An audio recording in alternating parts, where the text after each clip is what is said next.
We're 12 years old this year, and we're a content marketing and PR agency.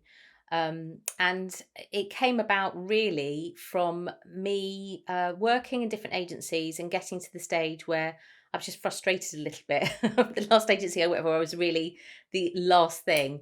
And I just thought this is absolutely insane. We were still at the time where people would be paying for a web site to be done by a web agency, social media to be done by a digital agency, PR by a PR agency. And I just thought, actually, I want to have a be able to offer a service that does all of those things, because for me, they're just channels, to get a story out. And so I think we were sort of talking about content marketing before it became a bit of a buzzword, to be fair. So yeah, I kind of like to think that we were in ahead of the game.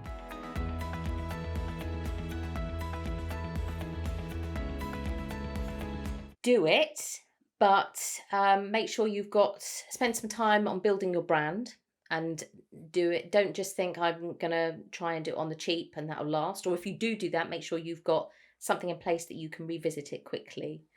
I would say as well, spend time thinking about what you want your business to be, or at least what you want it to be over the next 3 to 5 years. And I know that's a really hard thing to say in the pandemic because obviously there's a lot of change, but where you want to be, try and picture yourself of where you want to be. Because once your business starts, you don't get as much thinking time as you do when you're really starting out. So, yeah, so branding, do your job well, and don't be freaked out by the fact that there might be loads of competitors, because actually, if there are loads of competitors, there's a real demand for that service. And don't try and be like everybody else. So I think quite a lot of businesses sometimes can be looking at competitors all the time. They're doing this, I think we should be doing that. They're doing this, yeah. Actually, you've got to find your own voice. You've got to find your own story, and you've got to find your own customer set that will get you. And there's an element of trust with that. There's an element of authenticity that needs to go with that.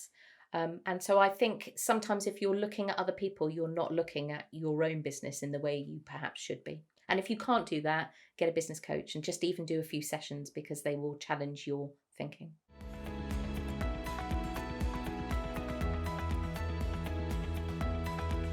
Well, I have a very good book. Actually, I am a very much a list person.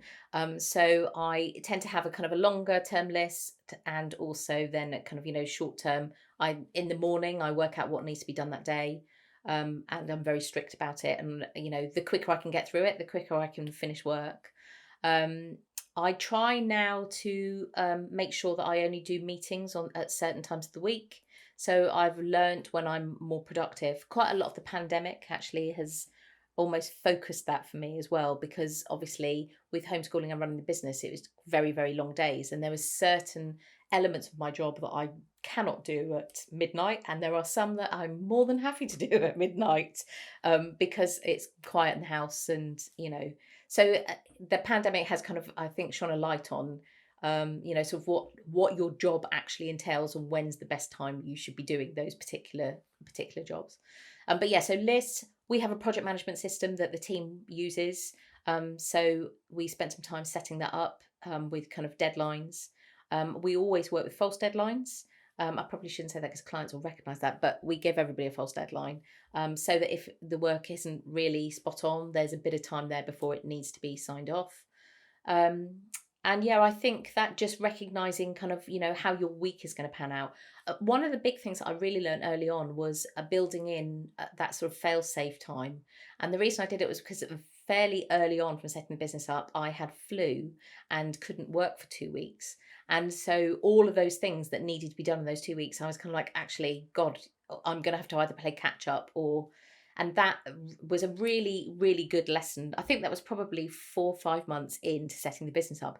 But it was kind of, and it was only because we had a couple of clients with deadlines that needed to have that stuff for then. And so now that's the way, that's kind of influenced the way that we do our planning and our content planning and our PR work in particular for clients, so that there's a breathing space.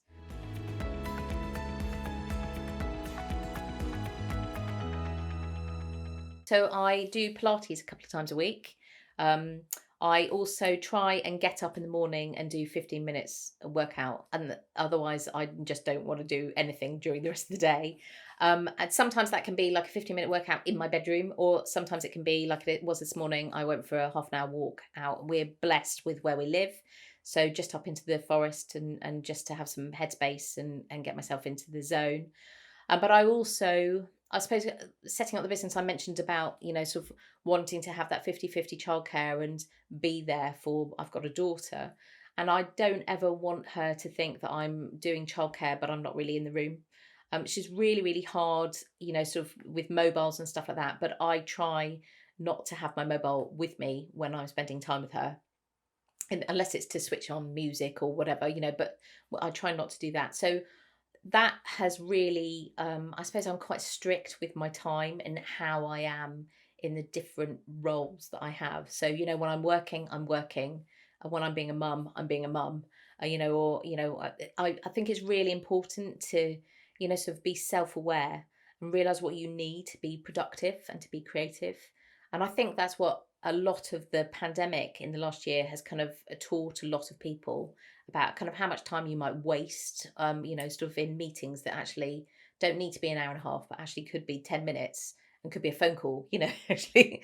So I think we've always really been like that. And we've, the way that our working week has been like that, in a way, because we were working parents. Um, but I think that, if I can teach my daughter to be more self-aware early on in life, then I feel like I will have done a really good job.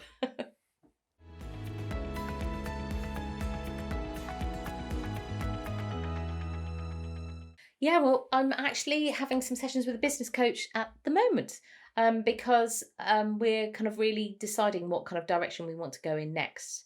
Um, so I don't know. You might have to come back and ask me that in a couple of months. I know the answer of that a bit better. I think we're both thinking about, how again we can offer, how we can be smarter with our offering, but how we can also be a bit slicker with kind of, reporting and feedback. And um, yeah, we're just, sort of, we're still mulling over kind of how we're going to do it. But on the whole, it's going to be the same thing as we've done for the last 12 years, because that's what we like doing. That's what clients like, and that's what we sort of, we think we're good at.